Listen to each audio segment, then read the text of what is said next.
Annyeonghaseyo 여러분, comment allez-vous? Encore une fois, mauvaise introduction. Ohayou gozaimasu.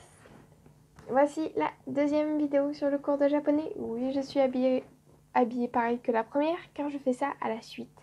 Car pour une fois que j'ai du temps pour prendre soin de vous et de votre apprentissage, je fais ça à la suite. Parce que j'ai du temps, justement. Là, aujourd'hui, j'ai 3-4 vidéos à tourner pour les... ça va me faire un mois. Ça va me faire un mois de vidéo. Du coup, ça va. Je vais rattraper mon retard. Du coup, dans la vidéo d'il y a 2 semaines, vous avez dû apprendre, et j'espère bien retenir, les hiragana. Si vous n'avez pas vu le live de 2 heures, même s'il n'y a que même pas une demi-heure consacrée au coréen, voilà, parce que c'est moins galère à écrire, je vous invite à aller voir le live écriture qui va vous montrer justement comment... J'ai un truc il s'est pété la gueule, mais je viens juste de le voir. Ça fait 1 heure que je suis là. Qui va justement vous expliquer comment écrire les caractères et les symboles japonais. Voilà, j'ai fait hiragana et katakana. Du coup, là, on va commencer les katakana, toujours avec mon magnifique cahier. C'est parti. On va faire la même chose que pour les hiragana, c'est-à-dire que tadam, on va tout faire au montage, c'est-à-dire que je vais continuer à prendre mes 5 blocs avec A, I, U et O, et que ici, normalement, va apparaître mon petit carré avec les symboles, et en dessous, son petit nom. Voilà, voilà.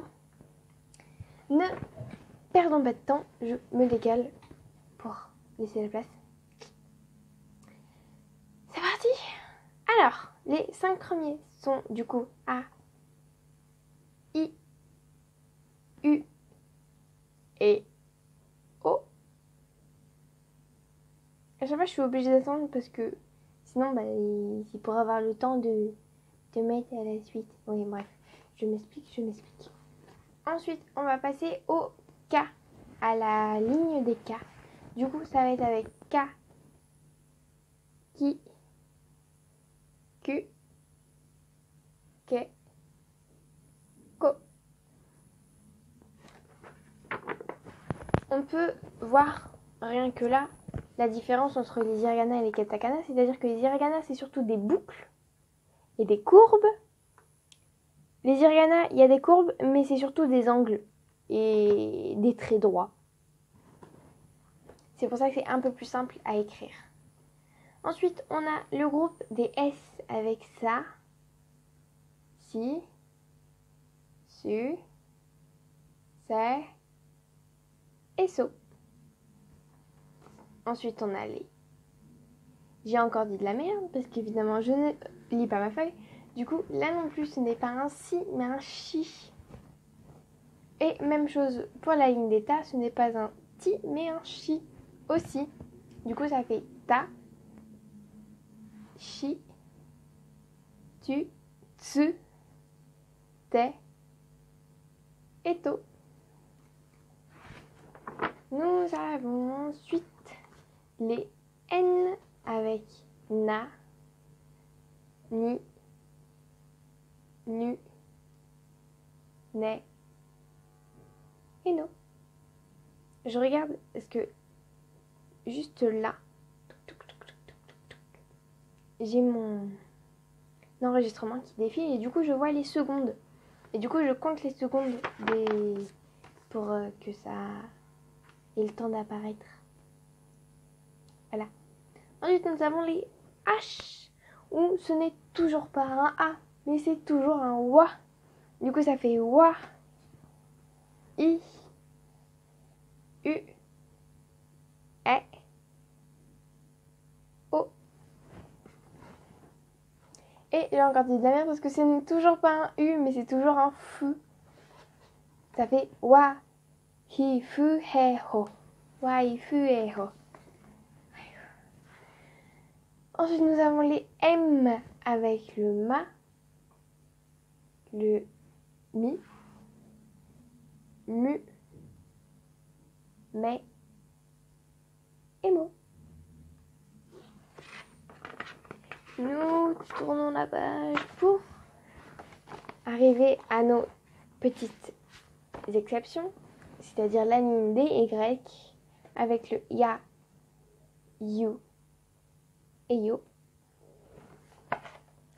Puis pour revenir à notre ligne normale avec les R, avec ra, ri, ru, ré et ro. Le ro ressemble à un M coréen.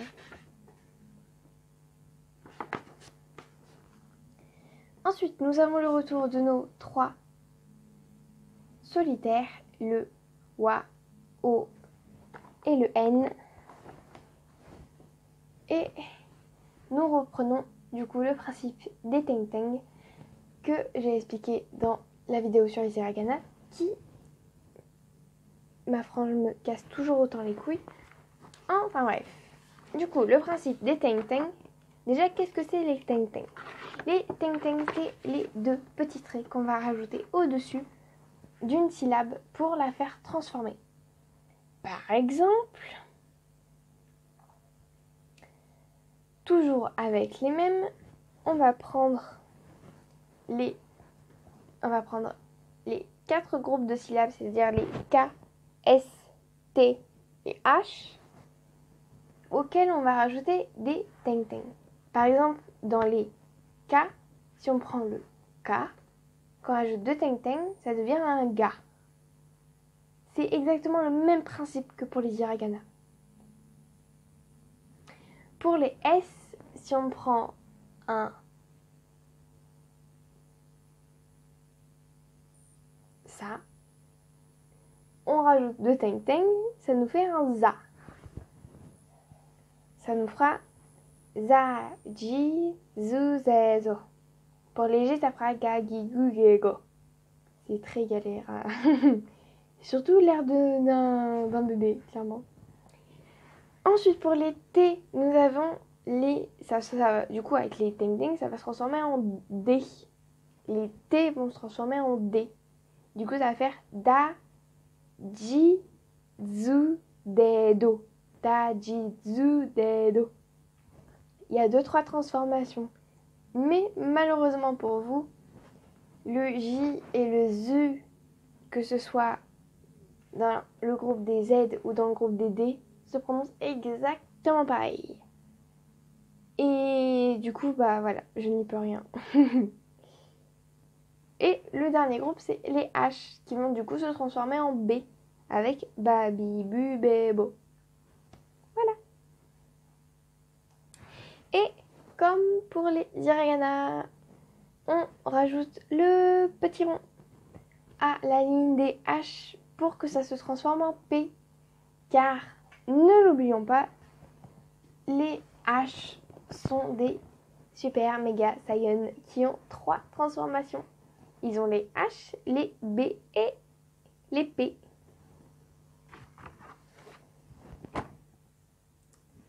J'ai fini la vidéo des katakana plus vite que celle des hiragana.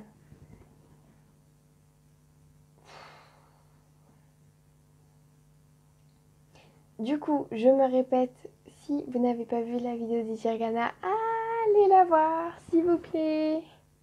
Ça me ferait, je suis en train de me décoiffer, ça me ferait extrêmement plaisir, à moi comme à vous, car ça va vous apprendre quelque chose.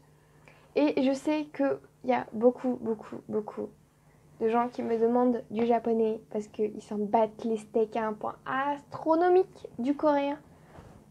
Et que voilà, bande de kikujap. Enfin bref, j'espère que ça vous aidera à lire vos mangas et vos animés en langue originale, sans que ce soit un petit peu sous-titré quand même, parce que voilà.